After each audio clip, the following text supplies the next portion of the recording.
రైతు సోదరులందరికీ నమస్తే. వెల్కమ్ టు మంచివాడి యూట్యూబ్ ఛానల్. ఈ వీడియోలో కనిపిస్తున్న పొంగనూరు కపిల ఆవు ఆంధ్రప్రదేశ్ రాష్ట్రం తూర్పుగోదావరి జిల్లా సకినేటిపల్లి మండలం పెద్దలంక గ్రామానికి చెందిన రామకృష్ణ గారు అనే రైతు సోదరుడి యొక్క ఆవు. ఈ ఆవు యొక్క ఎత్తు 32 ఇంచెస్ లోపు ఉంటుందని చెప్పారు. నెల రోజుల క్రితం ఈ వీడియోలో కనిపిస్తున్న ప్యూర్ పొంగనూరు బుల్ చేత ఈ ఆవుని క్రాస్ చేయించారని చెప్పారు. ప్రెగ్నెంట్ అయితే రెండో ఎత్తుకు సిద్ధం అవుతుంది. రామకృష్ణ గారు ఈ ఆవుని అమ్మాలనుకుంటున్నారు. ధర 1,10,000 రూపాయలు చెప్తున్నారు. ధర తగ్గించే అవకాశాలు కూడా ఉన్నాయని చెప్పారు. మీలో ఎవరైనా ఈ ఆవుని కొనుక్కోవాలనుకున్నవారు రామకృష్ణ గారి ఫోన్ నంబర్ ఈ వీడియో క్రింద ఇవ్వడం జరిగింది. కాంటాక్ట్ అవ్వండి. అలానే మీ దగ్గర ఉన్నటువంటి పశువులను సులువుగా అమ్ముకోవాలనుకున్నవారు నా వాట్సాప్ నంబర్ 9676992250కి వీడియో తీసి పంపించండి.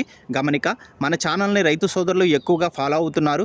అలానే మన ఛానల్లో సేల్కి పెట్టినటువంటి పశువులు చాలా త్వరగా అమ్ముడుపోతున్నాయి. కేవలం 200 రూపాయలతోనే రైతులు తమ ఇంటి దగ్గర నుండే పశువులను సులువుగా అమ్ముకోగలుగుతున్నారు. కాబట్టి రైతు సోదరులు ఈ అవకాశాన్ని ఉపయోగించుకోగలరు. ఇప్పటి వరకు మన ఛానల్ నుండి ఎటువంటి దళారీతనం, మధ్యవర్తిత్వం లేకుండా కొన్ని వందల సంఖ్యలో రైతులు తమ పశువులను సులువుగా అమ్ముకోగలిగారు. మరిన్ని వీడియోల కోసం మన ఛానల్ని సబ్స్క్రైబ్ చేయండి. ఈ వీడియోని లైక్ చేయండి. ధన్యవాదాలు.